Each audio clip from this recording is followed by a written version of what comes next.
अस्सलामुअलैकुम। सिरात मुस्तकीम चैनल में आप सबको मैं खुश आमदीद कहता हूँ। बहुत सारे आप हजरात की जानिब से ये मैसेजेस आए कि आपके अकामे ख़त्म हो गए, उसके बावजूद अब आप अकामा बनाना चाहते हैं। कफ़ील मुख्तलिफ जो फ़ीसिस हैं उनके बारे में बता रहा है कि आपको इतने रियाल देने पड़ेंगे। इस तमाम सूरत हाल में हमें क्या करना चाहिए?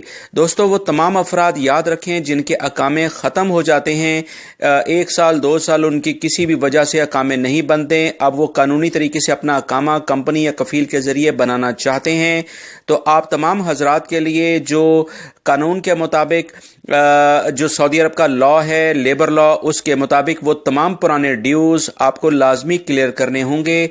मकतब अमल की फ़ीस भी देनी होगी। जवाज़ात के या दीगर ट्रैफिक जुर्माने जो भी इस अकामे पर रिकॉर्ड में आ चुके हैं, वो तमाम के तमाम जब तक क्लियर नहीं करेंगे नया अकामा रिन्यू नहीं होगा, और ना ही इससे पहले ऐसा होता था।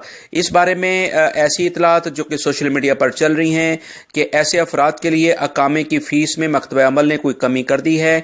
ऐसी कोई खबर सऊदी ज़राए से नहीं आई है। सोशल मीडिया पर अगर किसी ने ये खबरें शेयर की हैं तो सरासर गलत हैं। मज़ीद इस बारे में जो तहकीकात की गई हैं वो ये कि जब तक कोई भी शख्स अपने अकामे के पुराने ड्यूज़ यानी जो वाजबात उसके ऊपर होते हैं, पेंडिंग अमाउंट होती है, वो क्लियर नहीं करता, चाहे वो मकतब अमल की हो, जवाज़ात की हो या दीगर कोई जुर्माने ट्रैफिक से रिलेटेड या बल्दिया के कोई जुर्माने हों, वो क्लियर नहीं करेगा, तो उसके अकामे के बारे में जो तजदीद है यानी कि रिन्यू होना है अकामा हर साल की साल, वो नहीं हो पाएगा।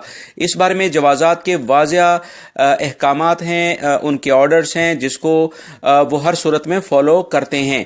उम्मीद करता हूँ ये जो मालूमात मैंने आपसे शेयर की है, बहुत सारे अफराद की गलतफहमी इससे दूर हो जाएगी। मेरी इस वीडियो को लाइक करके अपने दूसरे दोस्तों से लाजमी शेयर कर दें ताकि वो भी इन तमाम मालूमात को जान सकें। ताज़ा तरीन खबरें और अहम मालूमात जानने के लिए मेरे चैनल को लाजमी सब्सक्राइब कर लीजिएगा। अस्सलामु अलैकुम।